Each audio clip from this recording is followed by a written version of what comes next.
New confirmation today of a Department of Justice investigation reportedly related to that nationwide baby formula shortage we all remember, specifically about Abbott Labs. Joining me now, we have MSNBC legal analyst and criminal defense attorney Danny Cevallos, as well as NBC's Kathy Park. Welcome to you both. Kathy, I want to start with you here. What are we learning about this investigation?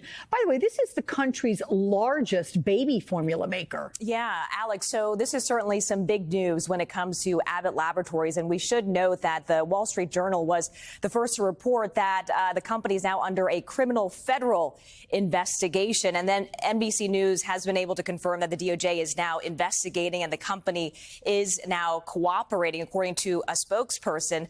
But we should note, Alex, how we got here, right? Because February of 2022, that's when Abbott voluntarily shut down production of infant formula from their Sturgis, Michigan plant. And after this came after there were several reports of infants getting sick after consuming some of the products that were coming from this facility. And this only worsened the infant formula shortage. And so eventually federal investigators moved in. They looked into what was happening, but they were not able to find the definitive source of the bacteria that was linked back to those kids who got sick.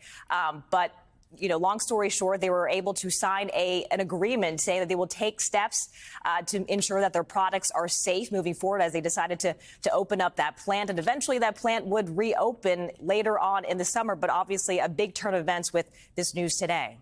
I remember this. You were covering it as well. I mean, there were so many families that there was nothing on the shelves. Mm-hmm. How are they going to go about feeding their children? Has there been any general reaction to this before I get to the legal aspects? You know, that's a great question. And I think this is something that has been lingering for quite some time. And people wanted some answers and some accountability. And obviously there was that probe that was shortly launched after they were able to link the illness with those children. But obviously families were up in arms because for several months, I mean, yes, this only exacerbated the situation with the store shelves not having the infant formula for those families who needed them so critically. But here we are. I mean, families are finally possibly getting some answers as the DOJ launches its investigation. Well, let's ask Danny Cevallos now about that, because we have, as Kathy rightly said, the Wall Street Journal was the one that reported that this would be potentially a criminal investigation.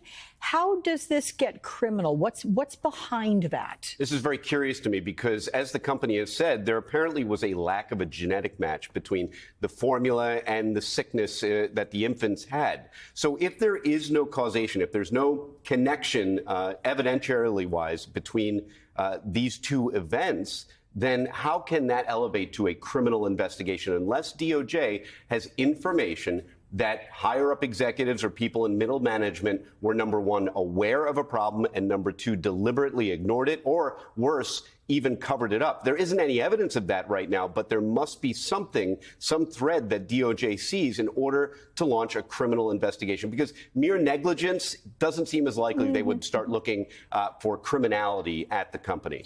So, again, if they're aware and didn't report it, that is deemed criminal. Or if to your point, if somebody makes a mistake, if there's some sort of a bacterial something isn't cleaned properly, I mean, that is not criminal, correct?